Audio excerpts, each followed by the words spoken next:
I studied and fished every single day so that I could answer the question, can you master fishing in 30 days? Well, honestly, hey guys, I'm Caleb Everett, and this is A Month to Master, where for the last 30 days, I gave it my all in mastering the art of fishing.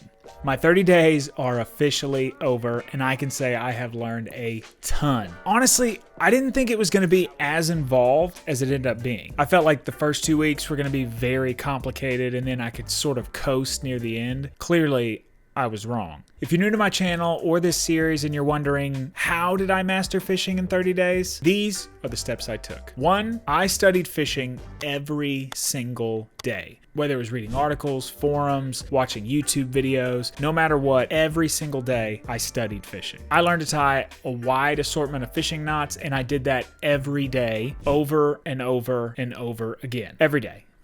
And I also fished every single day. Well, except one.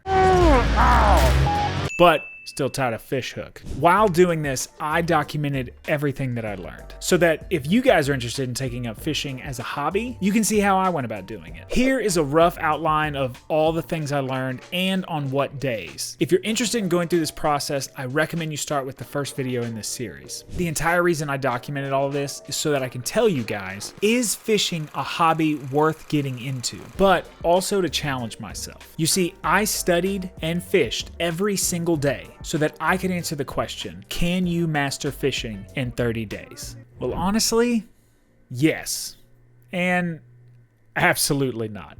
And here's why. As I said when I started this experience, my goal with fishing isn't necessarily to be a master at fishing a certain type of species. I don't want to become like the bass master. More so just mastering the overall technique that would translate to different facets in different fishing scenarios. That was my #1 goal with this. Basically, to learn enough that somebody would talk to me and be like, this dude's not a complete noob. And yes, I do hate that I used the word noob. Sorry. So, did I accomplish my goal? Yes. Absolutely. The knowledge that I've gained over the last 30 days is actually beyond what I thought I would learn. I'm not trying to sound boastful about that, but it's the truth. In each video, when I would break down what I learned in a week, you have to understand that most of the things I'm discussing, I would actually learn a lot of those things on one day, and then I would take the singular days to dive deeper and deeper into each of those topics. Now, there were a few topics that really stretched my ability. Things like different rig types, lure selections based on, well, a multitude of variables. Then naturally, there were some that I picked up really quickly. Things like when and where to fish, types of clothes to wear, just the simple stuff that it was like, okay,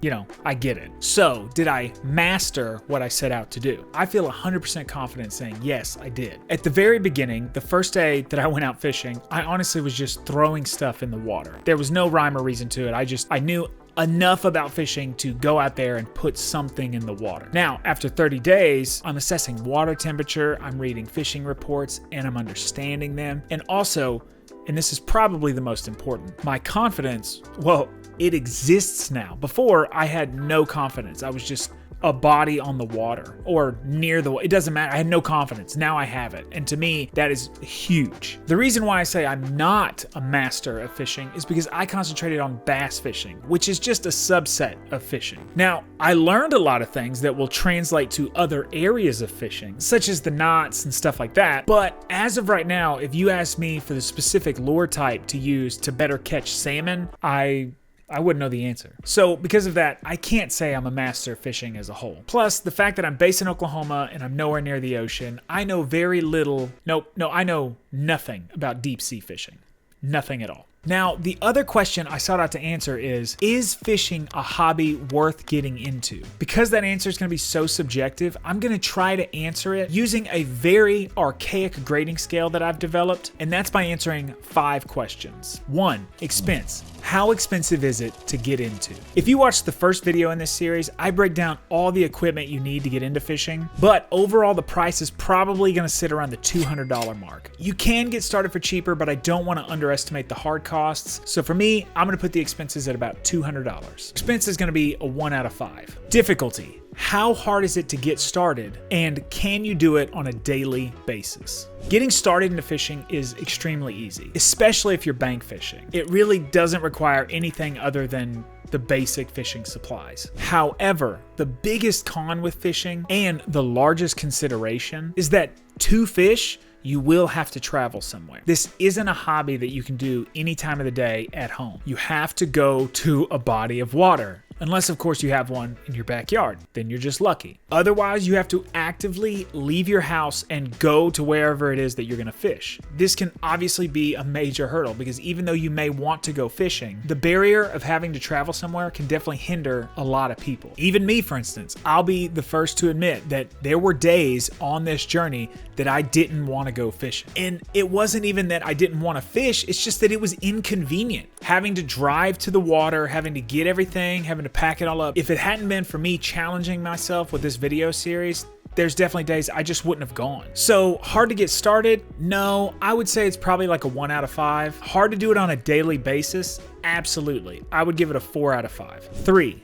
Mastery. How hard is it to master? If you select a certain type of fish like I did, then I would say it's relatively easy to gain confidence and proficiency within 30 days. I really do believe that. At least you'll definitely develop a solid baseline to follow. Now, if you look at fishing as a whole, meaning all types, then you could go your whole life and never truly consider yourself a master. But if you're just looking to get into it and you really want to solidify a hobby and be confident, then I would definitely say you can do it in 30 days. I would give it a 3 out of 5. Barrier to entry. Do you need a license or anything like that? For barrier to entry, I'm going to give it a 2 out of 5. The only reason I'm going to give it a 2 out of 5 is because most of the time you do need a permit or a license to fish. Always check your local regulations. Figure out if you need a permit, figure out if you need a license. Always, always, always check that. And acquiring a license isn't hard to do. You don't have to take a test or anything like that. But because it's there, that does mean there is a barrier to entry because you typically do have to pay. That can vary state by state, municipality by municipality. Either way, check your local regulations. Money.